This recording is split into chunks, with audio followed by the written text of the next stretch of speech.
Баршаңызға қайырлы күн, сіздермен Гаухар. Бүгін біз жұмсақтығын 4-5 күнге дейін сақтайтын, осындай өте дәмді заливной пирогты жасайтын боламыз.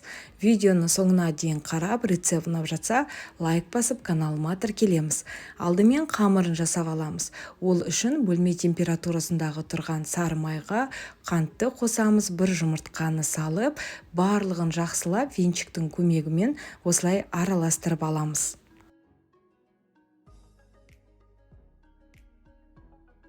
Пирогтың қамыры жұмсақ болу үшін мен міндетті түрде майлылығы 72%-дық сары майды қолданамын. Сол кезде сіздің пирогыңыздың қамыры жұмсақ болып шығады.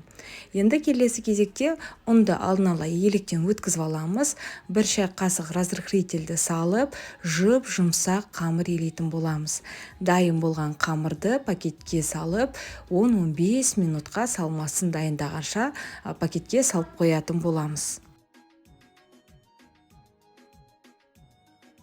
Қамыры дайын, енді салмасын әзірлейміз. Ол үшін бізге 20%-дық қаймақ керек. Қаймақтың су болса, міндетті түрде оны төгіп тастайтын боламыз. Одан кейін сгущенка және де жүгері крахмалын қосып, барлығын араластырамыз. Сгущенка менде рогачев немесе 3 желание сгущенкасын пайдалануға кеңес беремін. Енді қамырды диаметрі 23 см болатын осындай формаға төсеп, міндетті түрде шанышқының көмегімен осындай узорларды жасайтын боламыз. Дайын болған массамызды құйып, бетіне кез келген қатырылған жидектерді қоссаңыздар болады. Алдын ала пешті 180 градуста қыздырып аламыз. Қыздырылып тұрған пеште енді 30-35 минутта пирогымызды пісіреміз.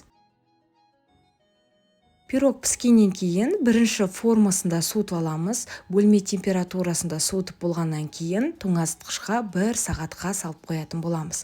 Достар, міндетті түрде жасап көріңіздер. Сонымен қатар менің каналымда аптасына 3 рет осындай жаңа рецепттер шығып отырады. Каналыма тіркелеміз. Ас болсын.